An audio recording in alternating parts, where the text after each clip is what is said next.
Что, друзья, что это за корабль у нас сегодня на обзоре? Снова приветствую вас на канале Колесников. С вами я, Денис Колесников, и мы открыли наш азиатский плейлист. Сегодня у нас на обзоре китайский красавец Lixian L7.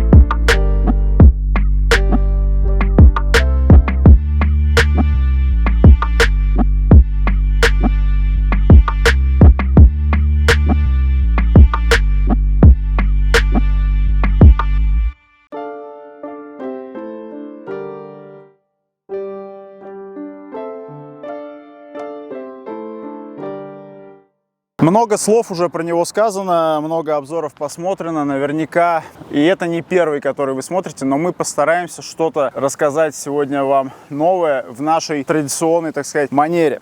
Вот этот автомобиль – это главный хит серого рынка в России 24 и 23 года. Сегодня хочется начать с разговора о лидерстве. Вот что для вас лидерство? Мне кажется, каждый для себя понимает по-своему. В 1915, если не ошибаюсь, году у Кадиллака, да, уже существовавшего тогда вот этого славного американского бренда, были, в общем-то, определенные проблемы. Потому что они выпустили новую модель, Cadillac V8. Соответственно, у этого двигателя были проблемы технические, поэтому продажи машины, соответственно, начали падать, продажи этой модели. Кадиллаку надо было как-то спасать свою репутацию, и они заказали имиджевую на тот момент рекламу. И вышла эта реклама в печатном издании всего единожды. Заголовок гласил о бреме лидерства. И в целом в этой рекламе рассказывалось про бремя лидерства, при этом не было вообще никакого упоминания ни Кадиллака, ни его модели, ни каких-то свойств автомобиля. Просто рассказывалось о том, что пробивать дорогу через инновации, а на тот момент V8 на легковом автомобиле был именно инновацией. Это, в общем-то, нелегкая задача, непростая и не для каждого. И на тот момент именно Cadillac был тем самым инновационным брендом, который пробивал дорогу инновациям. Спустя 1 век, в 2015 году, китайский самородок, или как его называют, китайский Илон Маск, с которым здесь тоже можно провести много параллелей, Lixian, да, именно так и зовут этого китайского миллиардера, создает вот этот бренд Li Auto. Этот бренд не был первым его бизнесом, то есть это не какой-то проект коммунистической партии, да, который спустили, накачали деньгами и начали вот так вот производить. Он начинал в начале нулевых. Сначала у него были какие-то интернет-проекты по... То ли это форум был, то ли по перепродаже какой-то техники, но не суть. В общем, в итоге он вышел на крупнейший китайский интернет-ресурс по автомобилям, по продаже, покупке. В общем, этот ресурс был им продан. Сначала, то есть они вышли на IPO, потом продали, и он вышел, насколько помню, с 3 миллиардами долларов, и, соответственно, начал думать, что с ними делать дальше. Посмотрел на Илона Маска. Lixian был одним из первых клиентов Теслы на тот момент, да. Когда у нас в 2012 году начались поставки Model S, Lixian был одним из клиентов, кому Илон Маск там, в том числе, лично вручал автомобиль, там, ключи, как здесь правильно говорить. Не знаю, какие были мысли на тот момент, но не исключаю то, что первое, чем занялся Lixian, это отправился вместе с какими-то своими сотрудниками и разобрали эту Теслу до винтика, потому что задача, как мы сейчас понимаем, перед ними стояла примерно такого рода: сделать круче, сделать быстро. Ну и слово дешевле возле этого автомобиля на самом деле не хочется произносить, вы скоро поймете почему, хотя по цене здесь тоже на самом деле нюанс очень интересный, но об этом еще поговорим. Так или иначе, в 2015 году создается эта компания. Изначально их план был немножечко в другом. Видимо, владел определенной информацией Lixian, и поэтому он изначально планировал выпускать маленькие электроавтомобильчики, такие, знаете, наподобие Renault Twingo, потому что был у него, так сказать, инсайт, то, что партия скоро выпустит закон, по которому на этих самых маленьких автомобилях можно будет передвигаться без прав. Соответственно, вы понимаете, то, что перспективы для рынка, скоро можно будет на них там кататься в ларек за пивом, но, как это часто бывает, у государства тоже планы меняются, либо, по крайней мере, затягиваются. Вот эта ставка перестает играть. То есть тут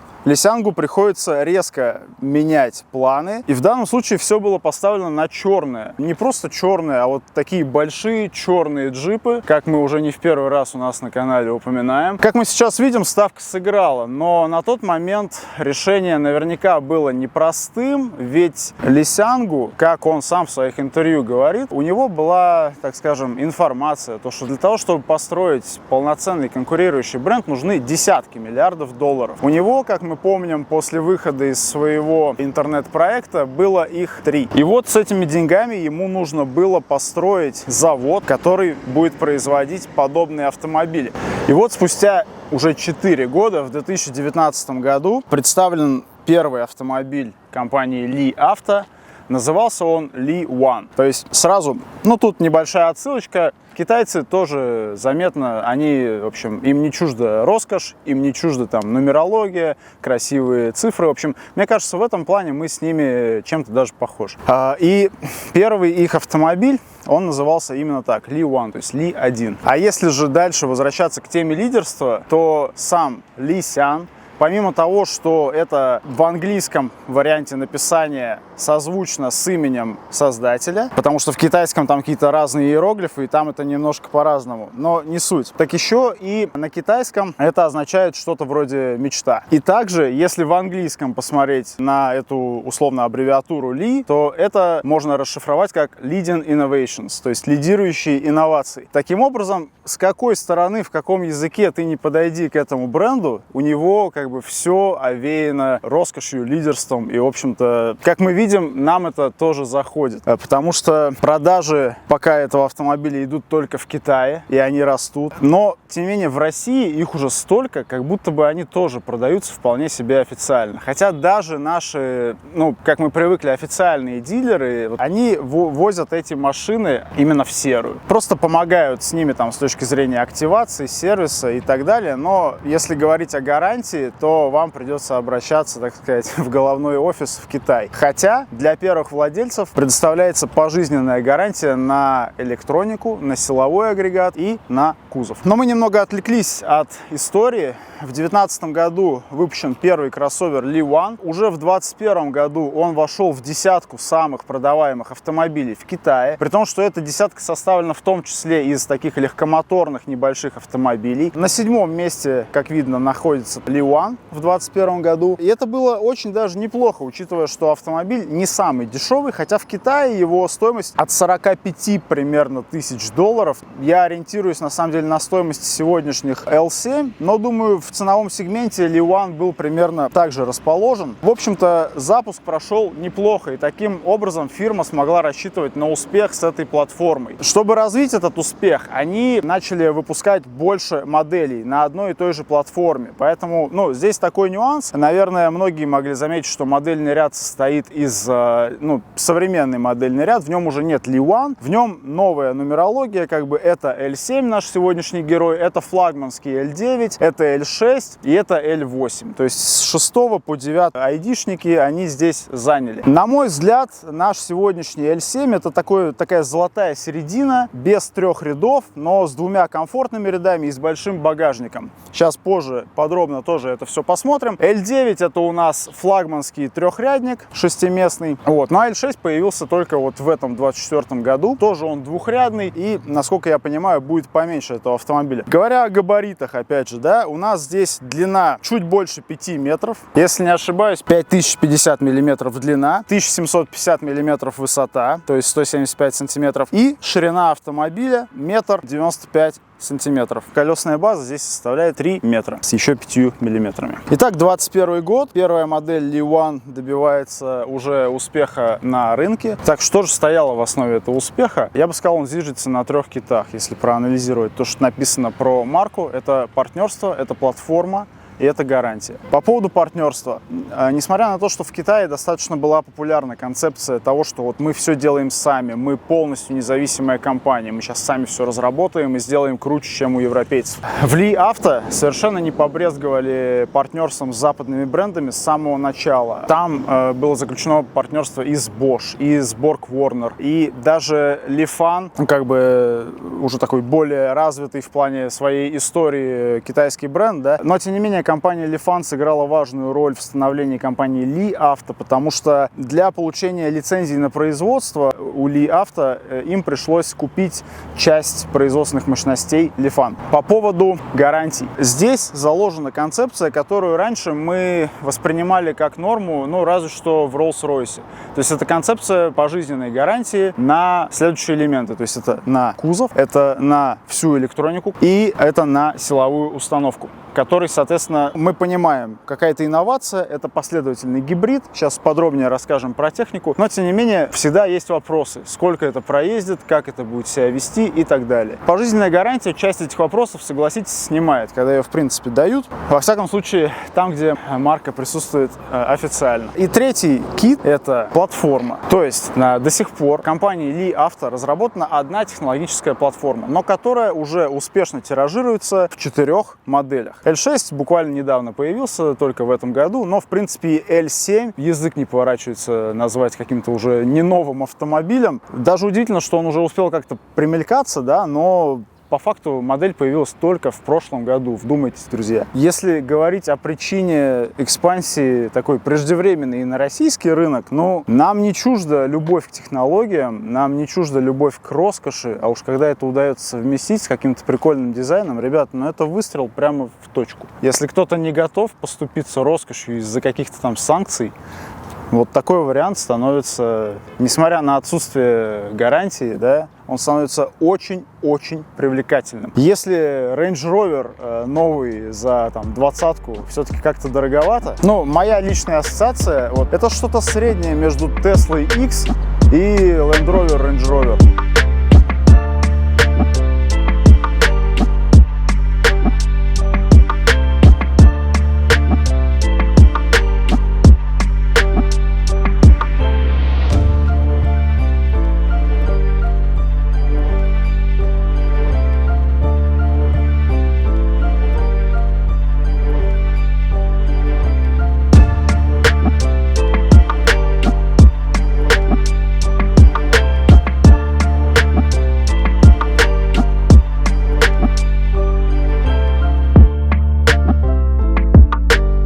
Про историю поговорили, давайте теперь про, соответственно, непосредственно модель L7. Внешний вид, значит, здесь в центре композиции именно передняя часть, она наиболее эффектная у этой модели. Вот эта фара однозначно вас выделяет в потоке. Однозначно машина запоминается, она же у L9, она же у L6, в общем, опять же, у всех. Как по техническим характеристикам эти автомобили идентичны, по силовым установкам и так далее, так и, в принципе, по дизайну. Отличаются в основном только внутренним убранством, внутренней компоновкой по сиденьям. Также очень выделяет вот этот лидар сверху. Офигенно работает, это сейчас еще продемонстрируем. Давайте поговорим про технику. Очень круто то, что машина открывается, закрывается в зависимости от того, где находишься ты. Подходишь, открылась, отходишь, закрылась. Я не понимаю, почему до этого не додумались европейцы. Почему там надо подходить, что-то дергать, нажимать. Почему по-другому не работает, я не знаю. Опять просто марка, которая нарушила правила, в то же время сделав все как надо. То есть она нарушила правила тем, что сделала все хорошо. Пример, как в случае с Tesla, когда Илон Маск заставил весь мир вот этих вот автоконцернов в спешке начинать разрабатывать и ускорять свои программы по разработке электромобилей, да? Здесь имеем то же самое. То есть, я надеюсь, заставят европейцев шевелиться в плане качества, потому что европейцы последние годы, ну, все уже об этом знают, все наслышаны, они шли по пути упростить, удешевить, показать, что все красиво, но на деле сделать подешевле, попроще. Здесь такие изъяны найти очень проблематично. Опять же, открытие капота. Реализовано все офигенно, не надо искать никакие ручки. На BMW, на новых, по-моему, сделано так же. Просто дергаешь ручку внутри 2 раза и уверенным движением поднимаешь капот. Говорить о том, что здесь установлены пневмоупоры, я думаю, будет излишне. Проще сказать, чего в этой машине нет. Наш экземпляр 23-го года выпуска, пробега на нем нет еще и 10 тысяч километров. Соответственно, по большому счету перед нами новый автомобиль. Значит, про силовую установку. Так называемый последовательный гибрид. То есть в первую очередь автомобиль работает на электродвигателях. Их здесь 2, соответственно, на переднюю, на заднюю ось, но также у вас установлен 1,5-литровый бензиновый двигатель. Кстати, как указано в собственной разработке Li Auto, что меня удивило, Я думал, что им было бы проще взять 1,5-литрушку со стороны. Но ребята разработали сами. Возможно, это связано как раз и с каким-то уровнем качества, которым хотелось соответствовать, и в том числе с тем, как должна работать эта силовая установка вкупе. Владельцы активно отмечают, что совершенно вы не ощущаете работы бензинового вот этого, ну, не то что даже двигателя, здесь правильно, наверное, назвать его генератором, потому что по большому счету здесь колеса в движение бензиновым двигателем не приводятся. Они приводятся двигателями электрическими, а бензиновый именно вот этот двигатель-генератор занимается тем, что генерирует энергию для батарей, когда они разряжены, насколько помню, ниже 30%. Что касается, значит, характеристик, давайте вкратце. Упражнение 0-100 км в час. Эта машина выполняет за заявленные 5,3 секунды. Максимальная скорость у него 180 км в час. И емкость установленных батарей 43 киловатт-часа против 44,5 на L9. Ну, то есть, по большому счету, это такое равенство. Возможно, L9, ну, то есть, наверняка он чуть тяжелее, и именно вот компенсация запаса хода, для нее необходимо небольшое увеличение объема этой батареи. Значит, да, по поводу убранства подкапотного, да, ну, здесь у нас, понятно, выведен бачок омывателя, выведен он удобно, примерно в этом же месте он располагается, кстати, на BMW X5, во всяком случае, в F15 кузове, но под капотом, естественно, здесь все аккуратно, красиво, и я бы сказал, конечно, качество здесь видится во всем, потому что все аккуратно подогнано, везде приятные наклеечки, приятные такие винтики, шпунтики. Ну, в общем, если вы когда-то заглядывали под капот японских или американских автомобилей, там все сильно проще выглядит, наверное, вы меня поймете. По большому счету, наверное, и все. Под капотом, мне кажется, рассказать больше нечего. Давайте посмотрим наши зарядные гнезда.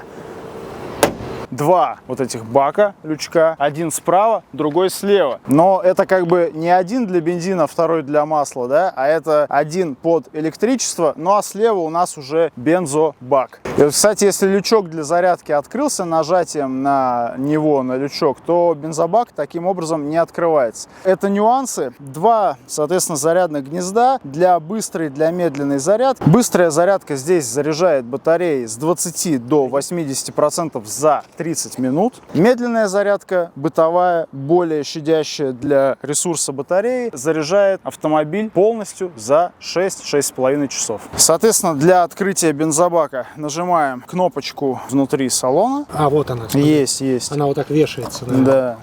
Непривычно, но вешается. Ну, да, вот так и все.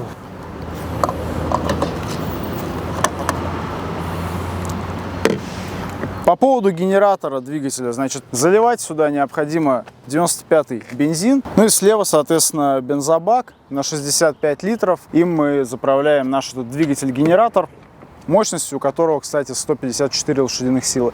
Расход заявленный там, по-моему, от 6, но, в принципе, при движении за счет этого генератора, я думаю, что следует рассчитывать скорее на 8-10 литров, в зависимости от характера движения. На полном баке и с полностью заряженными батареями машина может пройти до 1300 километров.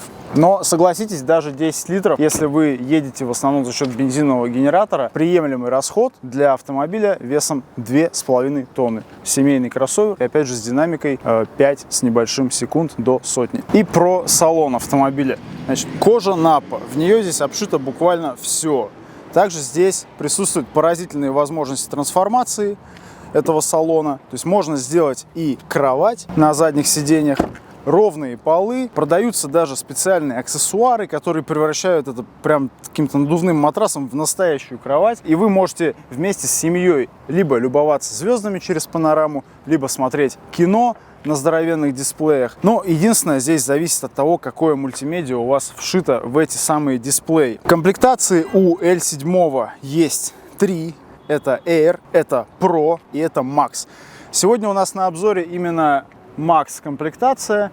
Можно ее отличить по наличию заднего экрана дополнительного, который выходит из потолка, и по панораме. Смотрите на то, как здесь подогнаны детали. Вот здесь вот то, что мы говорили, вот эта бархатная отделочка, которая отмечает класс автомобиля. То есть да, у меня также сделано на X5, но здесь это сделано даже круче, даже аккуратнее. Здесь огромные толстые, мягкие, классные уплотнители, которые тоже играют заметную роль, в том числе в шумоизоляции. Дверь отделана, ну, просто шикарно. То есть просто шикарно. Снизу доверху. Мягкая, приятная, на ощупь кайфовая. Дверные ручки, не могу понять, под алюминий или алюминий, но не суть, они ощущаются классно, дорого. Значит, еще то, что надо отметить, налог на этот автомобиль составит 67 500 рублей в год. Но мне кажется, это приподъемно, учитывая, что надо помнить про то, что здесь нет особых заморочек с техническим обслуживанием. Да, здесь надо менять масло в двигателе внутреннего сгорания, но это не такие существенные деньги. Ну, вряд ли кого-то этим удивим. Здесь есть закрытие, открытие багажника с ноги. Отлично работает. Не приходится по несколько раз искать, где там этот датчик. Он здесь находится слева. И сам багажник на 800 литров, он здесь в стандартной комплектации. Но здесь, естественно, регулируются спинки задних сидений по наклону. То есть, опять же, все для людей. Здесь ведь супер комфортный задний ряд с сиденьем вот с этой атаманкой, с королевской посадкой. Здесь также отсюда электроприводом управляется складывание сидений. И можно пониже опустить пневму для того, чтобы что-то тяжелое погрузить. Ну и опять же крючочки, розеточка.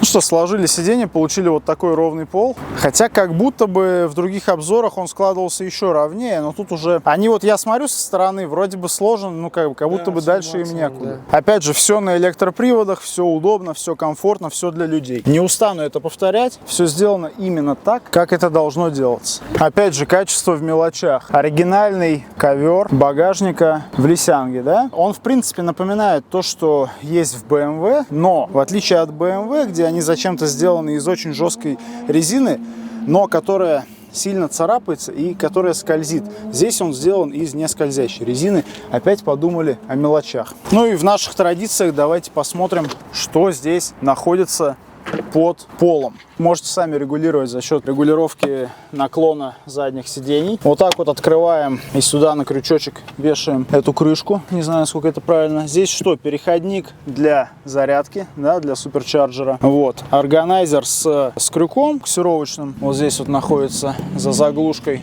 резьба по траушину. Здесь же у нас аварийный знак. Ну и какой-то аксессуар. Что тут? Аптечка от китайцев. Ну, видимо, здесь у нас находится электрический компрессор и жилет светоотражающий. Ну, как-то так, опять же, мелочь, приятно, согласитесь. Здесь тоже, видимо, должны быть какие-то переходники, вот, но в основном в тонкостях электромобилей нам еще предстоит, в общем-то, большинству из нас разбираться. Непонятно, что здесь с запаской. Давайте посмотрим под днище.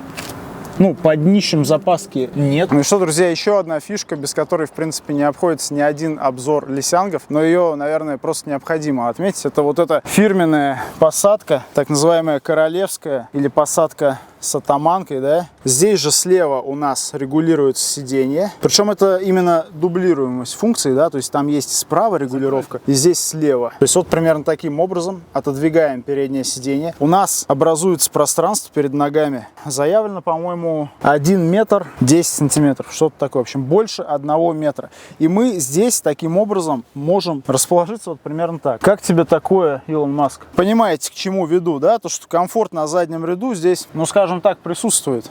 Вроде бы есть проблема с фильмами в мультимедиа, то есть они там только китайские на данный момент, но, возможно, китайцы еще, заметьте, ввели тренд на аварийку на потолке. Говорить о качестве сборки и реализации интерьера здесь можно вечно, и в то же время долго не приходится, потому что просто хочется сказать, что все сделано как надо. Кожа буквально везде. Это напа, либо это кожзам, который по ощущению как напа, ну, эко-кожа, если говорить про двери и панельки. На сиденьях вся перфорированная, у нас подогревы, обдувы для передних, для задних, массаж для передних, для задних пассажиров. Ну, то есть это уровень, который себе не могли позволить даже достаточно и даже очень дорогие машины от европейских брендов. Здесь, опять же, повторюсь, приходит этот бренд и делает то, что должны были делать европейцы, чтобы не упускать свое лидерство. Они просто делают машину как надо, с учетом всех лучших практик, с учетом всего, что не хватало потребителю. Значит, по мультимедиа в автомобиле 3 огромных 15,7 дюймовые LCD дисплеи с разрешением 3К, то есть 2 спереди, 1 сзади, для просмотра в том числе кинофильмов. Rear screen.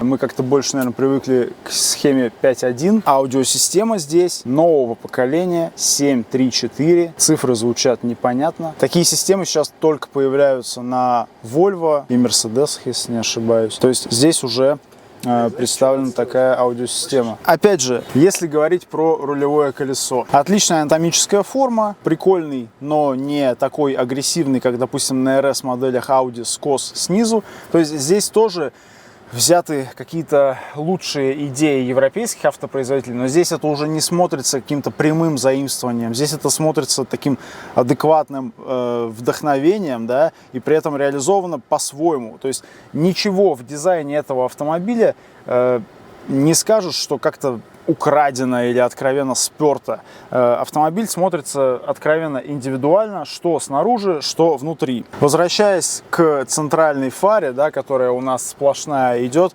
не могу не вспомнить Mercury Sable 94 года, у которого уже была такая фара.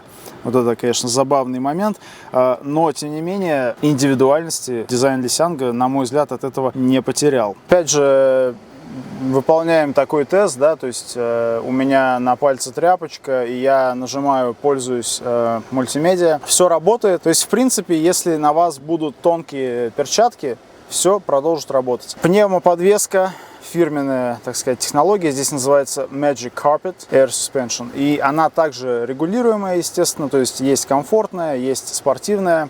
Но даже в спорте машина идет достаточно мягко. Даже в спорте, даже на 21-х дисках. Да недостаточно мягко, я скажу вам, очень мягко. Давайте посмотрим дальше, что у нас тут в мультимедиа. На самом деле интерфейс интуитивно понятен. Мы с автомобилем проводим на данный момент порядка 2 часов. Но даже если он не на вашем родном языке, можно совсем разобраться по иконкам. Тем не менее, машины с декабря 23-го имеют, во-первых, английский язык у себя в мультимедиа, а во-вторых, русифицируются при помощи наших умельцев и в том числе, тех, кого мы привыкли называть дилерами, и тех, кто сейчас их возит в серую. По мультимедиа, значит, внизу у нас выбор основных пунктов меню, то есть это домашний экран, на котором можно также перемещать разделы меню. Здесь автомобиль целиком показывает, что с ним происходит, открываются двери, какие именно. Машина автоматически, по-моему, ставит удержание ручным тормозом, если у вас в D кто-то открыл дверь. В общем, что просто радует. Пробег здесь 4500 километров, вот мы сейчас видим. Средний расход на данном автомобиле 9 литров, то есть тоже попадает в то, что мы вам озвучили. Вот. Ну и здесь же у нас есть то, что у нас осталось в бензобаке, да, на 366 километров сейчас, то есть мы видим примерно треть бака, и примерно половина заряда батареи, 55%. Совокупный пробег 467 километров, который мы сможем пройти на всем этом. Также видим здесь погоду и настройку нашей проекции. На проекцию здесь выводится, в данном случае уже на перепрошитой системе, выводится Яндекс.Навигатор. Выглядит это, покажем как, но в принципе как iPhone, который расположен прямо перед вами. Это круто, это удобно. То есть, опять же, отсутствие CarPlay, один из недостатков, которые часто отмечают владельцы таких автомобилей, этим, вполне вот так хотя бы частично компенсируется. По поводу активации автомобиля, да, то есть здесь отдельная сим-карта с интернетом. Когда вы получаете этот автомобиль, его необходимо активировать. Итак, то есть про активацию, соответственно, если вы приобретаете через, того, кого мы привыкли считать, называть дилерами, вам с активацией помогут за отдельную плату под ключ. Здесь же вся основная информация, то есть вы видите давление в колесах, и вы можете открывать лючки бензобака, лючок зарядки и, соответственно, багажник. Идем дальше по меню. Камера заднего вида. Естественно, здесь есть и 360 с офигенным качеством. Можно посмотреть на колеса, да, то есть чтобы парковаться поближе к бордюру или стене. Рисуется также динамическая траектория слева. Я, честно говоря, не сильно привычен к системам 360, но с такой реализацией, как здесь, это приятно, скажем так. То есть этим действительно можно пользоваться. И тоже мы видим, здесь открываются у нас двери. Это все не мешает системе работать. Она на графике вам отображает, как именно они открываются. Ну, круто, удобно. Наверное, это же можно использовать на бездорожье. Если вы там, ну, на условном бездорожье, да, если где-то по плохой дороге вам нужно проехать, объехать какое-то препятствие. Режим 3D также вот так переключается. Ну, как бы вы все видите сами. Яркость дисплея регулируется в любой момент поднятием пальца вверх-вниз с удержанием на нем. Вот, сделали поярче. Надеюсь, теперь будет еще лучше видно. И здесь также, как в любой сложной операционной системе, да. Здесь, кстати, насколько мне известно, ну, то есть, по сути, это просто планшеты на андроиде. Но, тем не менее, как в любой оболочке, да, здесь куча настроек. И то есть, покопаться, поковыряться, я думаю, если станете владельцем этого чуда, все равно придется. То есть, все мы здесь сегодня не расскажем. Идем дальше. Здесь навигация. Ну, соответственно, как уже сказал, здесь ее очень удобно можно вывести на проекцию, на лобовое стекло и ехать по ней. Сейчас у нас навигация не прогружается. Я так понимаю, потому что это штатная навигация, а чтобы у нас активировать нашу российскую навигацию, нам надо зайти вот сюда, перескочить пару шагов, зайти в меню приложений и в Яндекс.Навигатор. Вот она появилась. То есть видим, да, огромный, почти 16-дюймовый монитор, на котором видно, ну, прямо супер много. Можно строить маршрут до Сочи и видеть его детализированно прямо перед собой. Меню автомобиля, то есть здесь тоже очень много пунктов, но по большому счету именно здесь происходит установка режимов движения. Здесь можно активировать спорт-режим, здесь можно управлять режимом, хотите ли вы ехать на гибриде, либо вы хотите ехать только на электрической тяге, либо вы хотите ехать только за счет генератора. Вот. Также можно включить усиленную генерацию до 80% батареи. Допустим, если вы едете по трассе и хотите до того, когда едете до дома, зарядить батарейку, ну вот посильнее до 80%, у вас будет постоянно работать двигатель-генератор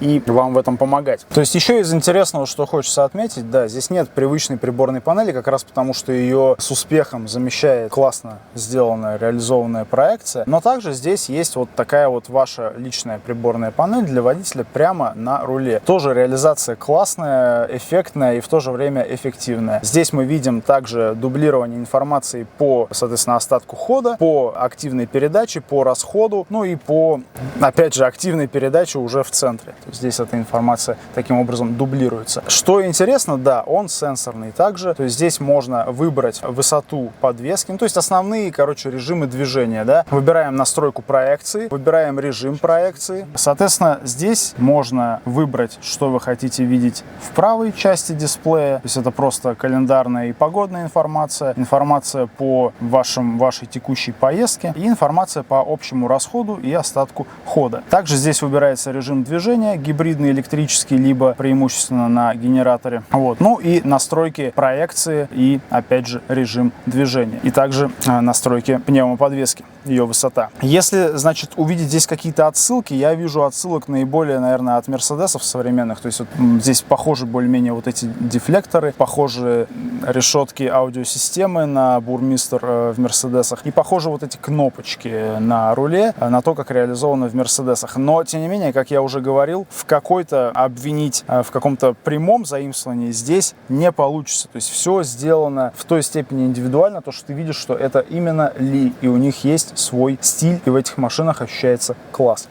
Дальше по меню, то есть здесь настраиваются режимы управления, сила, значит, ресайклинга энергии. Также, значит, здесь настраивается сила рекуперации энергии, здесь настраивается характер управления автомобилем, комфортный, стандартный или спортивный. И также здесь настраивается, собственно, опять высота пневмоподвески и комфорт, либо спорт режим этой самой Magic Carpet подвески и в целом автомобиля, то есть также силовой установки. Также здесь остальные настройки автомобиля, то есть это всевозможные ассистенты, это работа лидара, да, со всеми нюансами того, как он видит трафик. Здесь супер конечно, много информации от него выводится на дисплей. За этим тоже наблюдать и привыкать необходимо какое-то время. Но я думаю, что штука в целом полезная, неплохая, ну, в том числе, допустим, в условиях плохой видимости, если постепенно приноравливаешься использовать информацию оттуда, двигаясь и смотря вперед. Ну и здесь всевозможные настройки дисплеев, мультимедиа. Здесь же открывается у нас задний экран для задних пассажиров, если хотите смотреть кино. Информация по интернету, по подключению, по используемому трафику, голосовые ассистенты, опять же всевозможные особые моды, да, отдельный здесь режим для помывки автомобиля, для мойки автомобиля, отдельный режим для детей. Тут уже проще ознакомиться, наверное, будет с инструкциями, что именно они означают, хотя, опять же, удобно реализовано то, что внизу всегда идет какое-то разъяснение, что тот или иной режим обозначает. Дальше у нас здесь режим аксессуаров. Здесь регулируется у нас, во-первых, зарядка беспроводная для смартфонов, и также регулируются выдвижные пороги. То есть сейчас активирована их выдвигаемость с обеих сторон автомобиля. Ну и также общие настройки времени. Привычное, наверное, для пользователей смартфонов и в частности андроида меню. Здесь быстрое меню с какими-то функциями, сервисный режим дворников и опять же те режимы, по которым мы только что уже проходились. Отсюда можно быстро активировать, получается, двумя нажатиями спорт-режим, примерно вот таким образом. Даже, по-моему, почувствовал сейчас, как машина попробовала еще присесть, но она и так уже находится в самом нижнем положении пневмоподвески. Также у него есть вспомогательные режимы на бездорожье, которые, кстати, не нажимались, пока был активирован спорт-режим, заметьте. Это здесь такое тоже. У нас был Ford, да, с режимами, как All Terrain в Land Rover, On Demand, это называлось в Ford. Вот. Ну а здесь Road Modes, тоже для скользкой дороги, для нормальной дороги, как сейчас. Ассистент спусков, ну и ассисты на бездорожье. Как именно реализован привод на этой машине, значит, из того, что удалось выяснить, здесь в стандарте преимущественно идет момент на заднюю ось, но при необходимости машина перекидывает в необходимом соотношении спереди назад. А вот как раз генерирует энергию в основном передняя ось, ну правильно, потому что она у нас ближе непосредственно к ДВСу. И вот здесь вот крайний пункт меню, но я думаю часто используемый, это соответственно, ну, наше, как на смартфонах, привычное нам меню с нашими приложениями. Соответственно, основное, что мы используем, наши привычные сервисы с музыкой и навигацией. Также, естественно, есть приложение на смартфон Li Auto для iOS и Android, через который непосредственно осуществляется активация этих автомобилей и в котором вы в дальнейшем сможете со своим автомобилем всячески общаться. Вот такое приложение зелененькое, так оно выглядит. Оно на китайском. Я полагаю, что, ну, то есть мы видим, что меню на английском, контент на китайском. Наверное, если активироваться и начать им пользоваться как владелец, то, ну, будет у тебя все непосредственно на английском. Просто я, соответственно, не могу привязаться, потому что не являюсь владельцем такого автомобиля. И внизу дальше видим также быстрые функции. То есть здесь у нас управление центральным замком, управление климатом. И в управлении климатом у нас также есть здесь справа управление комфортом в целом. Здесь у нас вентиляции передних, задних сидений. Здесь у нас справа массаж. То есть таким образом мы активируем массаж и с ним начинаем наслаждаться. В целом автомобиль очень располагает к комфортному, неспешному движению. То есть машина именно про отдых. Если вы заметите, здесь нет каких-то режимов, как там в Теслах, да, то есть чтобы машина там, не знаю, танцевала, чтобы рубиться в какие-то игры. Вот сейчас запустился ДВС, кстати, почувствовалось, и вот я слышу его работу. Не знаю, можно ли это услышать на видео, но сомнительно, потому что шумоизоляция, опять же, у лисянгов в целом и в частности у этой машины, она очень и очень достойная. Что же, более-менее мы рассказали, давайте выключим вентиляции, которые мы включили до этого. Здесь дальше обогревы, снова дублируется то, что в главном меню было. Здесь открытие лючков всевозможных и управление освещением, управление, опять же, режимами движения. Они здесь выведены много куда, поэтому, наверное, в любом случае не потеряетесь. Ну и в целом все. Мы в основном прошлись по этому меню. Правое меню для пассажира, там, то есть, в первую очередь, фильмы и только управление климатом выведено. Там все на китайском, поэтому, наверное, пропустим. В целом, по интерьеру хочется отметить, насколько качественно реализована обшивка всего, насколько в интерьере ощущается внимательность к деталям, качество сборки, отсутствие скрипов в салоне. То есть, да, это все есть, друзья. Если вы этого ищете, если вы устали от скрипа в салоне вашего дорогого Мерседеса или BMW, то да, друзья, я полагаю, вы это здесь найдете. Также здесь, ну что говорить, да, здесь очень мягкая кожа. Я думаю, что я просто ничего нового этим не скажу. Здесь, да, везде напа, там, где это не кожа напа, это имитация напы, и она сделана тоже на очень крутом уровне. Здесь офигенно все подогнано, подобрано. Здесь ничто не бесит. Здесь вот эта фирменная, мне кажется, уже реализация аварийки, да, на потолке для китайцев. Черный потолок, опять же. Здесь столько технологий, что ты будешь с ними разбираться, наверное, неделю, приобретя этот автомобиль. Но это же и интересно, это прикольно купить машину, и чтобы тебе было чем заняться, да, чтобы у тебя долго не проходило ощущение новизны. И, кстати, на вторичном рынке, где сейчас, так сказать, дно рынка на эти автомобили начинается с 5700 приблизительно, ну, давайте округлим в меньшую сторону, с 5,5 миллионов. Ну, эти машины, от них не спешат избавляться, друзья. То есть их не видно много на вторичном рынке. Здесь классный UX настолько, что, ну, вот водительский UX, да, то, что тебе не приходится задумываться о каких-то простых вещах. Здесь я настраивался меньше и короче, чем в любом каком-то другом автомобиле.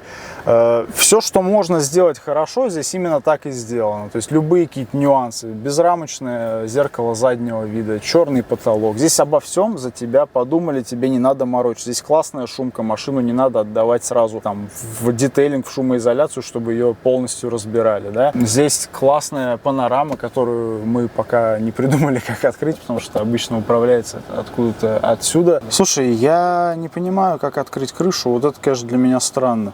Это даже, наверное, вот если уж к чему-то придираться пытаться, да, здесь, то это, наверное, первое, к чему я пока могу придираться. Но то, что как будто бы, если бы здесь просто были физические кнопки для управления крышей, это было бы проще. Но при этом вот эта панелька выглядит как-то, как будто бы на нее что-то должно быть выведено. Да нет. Vehicle, по идее, это должно быть вот Seats, Rear View Mirror. Короче, ладно. Rear Sunshade, Front Sunshade. Это оно? Да, и, соответственно, также в быстрых функциях здесь открытие передней части панорамной крыши и задней. Передняя часть это, по сути, просто как люк над передними седоками, над водителем и пассажиром. Ну а задняя часть это такое полноценное панорамное окно для наблюдения за звездным небом, как указано на сайте в промо-материалах Li Auto. Из того, что хочется отметить, вот линию, которую мы пропускаем через наш обзор, да, это качество. И вот обратите, друзья, внимание на это. Автомобили эти выпускаются со светлыми, с темными и вот с такими оранжевыми салонами. Мне кажется, оранжевый цвет, он, видимо, имеет какое-то отдельное место в китайской культуре, потому что там сейчас появился и цвет кузова в окраске у этих лисянгов такой. И в салоне тоже как бы из индивидуальных вариантов выбран именно оранжевый. Также вспомните те же самые Зикры, да. Но вот на что я здесь сразу обратил внимание, посмотрите, вот эта пластиковая накладка, она оранжевая. Это круто, то есть это может показаться, ну да, она должна быть оранжевой, но вспомните те же BMW, когда у них в светлых салонах используется черный пластик. Там полно таких примеров. Здесь вниманием к деталям, посмотрите, вот это вот тоже продолжение такое подлокотником. То есть вниманием к деталям и качеством сборки эта машина побеждает в борьбе за потребителя. Еще из того, что отмечают владельцы, то, что им очень нравится, это возможность открывать отдельно вот эту центральную секцию заднего сиденья. Опять же, вот почему европейцы так никогда не делали? Почему у них все время все складывается 60-40 в этой пропорции? Максимум, до чего они, так сказать, дошли, это отдельный лючок, да, для перевозки лыж. Вот почему было не сделать вот так удобно? Посмотрите, то есть сейчас откинут подлокотник, и вот по вот этим швам слева и справа сиденье может полностью сложиться именно посередине. То есть там можно будет провести какой-то длинномер, а при этом у вас останутся полноценные два задних места. Розетка 220 вольт в салоне. Опять же, все для вашего удобства. Если посмотреть на официальные аксессуары, все мы знаем то, что даже для других машин, да, европейских, американских и так далее, китайцы все время на Алиэкспрессе, там можно встретить, кучу делают всяких аксессуаров. Уж не говоря о том, что теперь они дорвались до собственных машин, и для того же Лисянга есть просто огромное количество крутых, реально продуманных, классных аксессуаров, начиная там от кровати для заднего сидения и заканчивая аксессуарами для кемпинга, которые позволяют готовить на природе, принимать душ на природе. В общем, ребят, закачаетесь. Я традиционно также отмечу вот этот подлокотник, да, на двери. Очень удобно. Опять же, он здесь офигенный, он здесь мягкий, он здесь тоже в этой имитации напы, он широкий, и ты сидишь и чувствуешь себя офигенно. Ну что, друзья, будем финализировать наш сегодняшний опыт. Автомобиль не дешевый, да, но стоит ли он своих денег? Я читал отзывы владельцев, и они отмечают, что, ну вот, думающие люди, да, отмечают, что машина, есть ощущение, что продается по демпингующей стоимости, для того, чтобы вот проводить экспансию на рынке. А ведь в 2025 году по обновленной стратегии Лисянги планируют выходить на мировые рынки. Начинать они планируют с ОАЭ, Саудовской Аравии. Достанется ли России официальное представительство Лисянга? Наверное, было бы прикольно, но мы посмотрим. Что же сейчас, то эти машины именно в новом исполнении можно привезти примерно за 6 700, за 7 миллионов рублей. То есть ориентир по ценнику это 7 миллионов рублей. Вы получаете такой новый автомобиль. Что касается конкурентов, я говорю, как будто бы этот автомобиль заставляет ставить себя вровень с такими грандами, как тот же Range Rover, да, который новый сейчас стоит в районе 20-ки. Владельцы отмечают такие плюсы, конечно же, как комфорт, качество исполнения. Если подкидывать сюда каких-то минусов, то да, здесь нет CarPlay, но мы выяснили, что здесь есть установка наших приложений, и в принципе это более-менее адекватно заменяет связку с, ну, непосредственно с вашим телефоном здесь сейчас. Здесь роскошная музыка, отличная динамика, роскошная плавность хода и шумоизоляция. При этом, если отметить, я все-таки хотел поговорить про минусы, да, видимо, тяжеловато о них тут говорится, но тем не менее, да, на этой машине для того, чтобы двигаться комфортно и более-менее сохранять заряд батареи, нужно двигаться по трассе не больше 130-150 км в час. Максимальная у него 180, но даже на этой максимальной скорости, конечно, вы будете очень серьезно высаживать батарею. И давайте подытожим. Многие уже сейчас пересаживаются на этот автомобиль с именитых европейских брендов из Land Rover, Range Rover, BMW, Mercedes и остаются крайне довольны. Тем более за такие деньги, за новый автомобиль. То есть сейчас это порядка 7 миллионов за новый автомобиль. Из плюсов, да, здесь очевидный комфорт, хорошая динамика в районе 5 секунд до 100. Также качество исполнения, качество сборки, внешний вид автомобиля, множество всевозможных аксессуаров. То есть с этим автомобилем можно поиграться, но так, по-взрослому, то есть не по-детски. Здесь нет каких-то свистоплясок, да, какого-то синтетических звуков, выводимых из колонок. Эта машина все-таки ориентируемая на семейных людей, на семейную аудиторию. Что отмечают из минусов? Ну, соответственно, понятно, что бывает комфортно по хорошей трассе, тем более на машине с такой шумоизоляцией. Двигаться быстрее 150, но здесь пока, да, оптимальная крейсерская скорость для него 130-150. Наверное, с этим можно мириться, потому что, как мы отмечаем, все-таки автомобиль больше про семейное передвижение, про комфорт, про отдых. В нем реально отдыхаешь, в нем реально расслабляешься. Здесь комфортно находиться, здесь суперская мультимедиа аудиосистема. Да, также из минусов на него нет официальной гарантии здесь в России. Ну и что? Наверное, не очень может быть понятно, что будет на вторичном рынке, потому что еще не все готовы поверить в то, что китайцы, да, они выстрелили, но не все готовы поверить в то, что они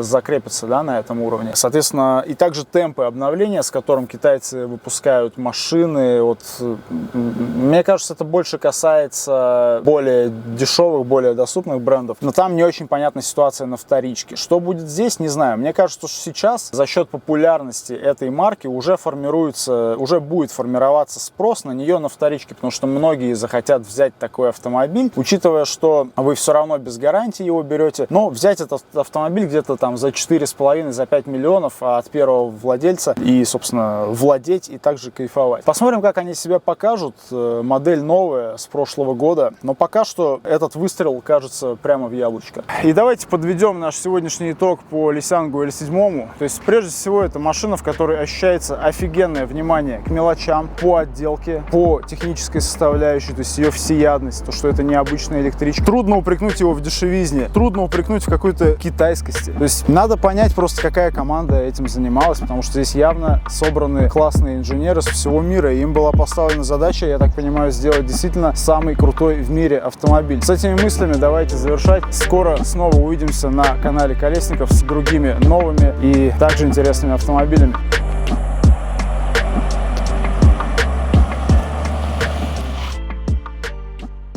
Спасибо, что досмотрели это видео. Не пропустите также следующее наше видео, где мы сравним Nissan L7 и одного из его главных конкурентов Seres Aito M7. Подпишитесь, чтобы не пропустить. Ну а сейчас погнали дальше.